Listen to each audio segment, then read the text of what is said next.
Big பண்ணியிருக்கிற stock Adani enterprises 27th October இந்த ஸ்டாக்கை பை பண்ணிட்டு 30 அக்டோபர் இந்த ஸ்டாக்கை செல் பண்ணியிருக்கேன். இது ஒரு ப்ராஃபிட்டபிள் ட்ரேட்.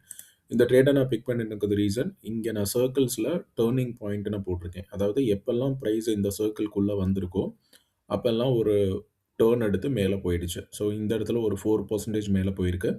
இந்த இடத்துல ஒரு 3% மேலே போயிருக்கு. நான் ஏன் இதை டேர்னிங் பாயிண்ட்னு போட்டிருக்கேன்னா இப்போ இங்கேருந்து ப்ரைஸ் மேலே போயிடுது. எகைன் ப்ரைஸ் கீழே இறங்குது. இங்கே இறங்கினோனே ஒரு பெரிய ஸ்பைக் வரும். அத தான் வந்து நம்ம டர்னிங் பாயிண்ட்ன்னு சொல்லுவோம். So history repeats. இதே இடத்துக்கு ப்ரைஸ் அகைன் மூவ் ஆயிடுச்சு. ஸோ இந்த இடத்துலேருந்து ப்ரைஸ் வந்து இப்படி மூவ் ஆகுங்கிறது என்னோட எக்ஸ்பெக்டேஷன். நான் கேண்டில்ல ரன் பண்றேன். நான் போட்டிருக்கிற ஃபர்ஸ்ட் ப்ளூ லைன் என்னோட பை டேட். நான் போட்டிருக்கிற செகண்ட் ப்ளூ லைன் என்னோட செல் டேட். ஒரு கேண்டில் ரன் பண்றேன். கீழே வந்துருச்சு. செகண்ட் கேண்டில்ல ஒரு டோஜி ஃபார்ம் ஆயிடுச்சு.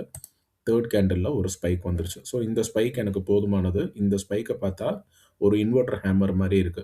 பையர்ஸ் இவ்வளோ தூரம் மேலே ஏற்றிட்டு ப்ரைஸ் போக விடாம செல்லர்ஸ் வந்து கீழே இறக்கி எகெயின் இந்த இடத்துல க்ளோஸ் பண்ணிட்டாங்க. ஸோ நெக்ஸ்ட் டே மார்க்கெட்டில் இந்த ப்ரைஸுக்கு மேலே அது போகிறது கிடையாது. ஸோ இந்த லெவல்லேருந்து மேலே போகிறது இல்லைங்கிறனால நான் நெக்ஸ்ட் டே ஓப்பனிங்கில் இந்த ஸ்டாக்கை வந்து நான் செல் பண்ணிட்டேன். இந்த ட்ரேடோட சம்மரி நான் கீழே டிஸ்கிரிப்ஷனில் கொடுத்துருக்கேன். இந்த பர்டிகுலர் ட்ரேடில் உங்களுக்கு ஏதாவது டவுட்ஸ் இருந்ததுன்னு சொன்னால் கீழே கமெண்ட் செக்ஷனில் போஸ்ட்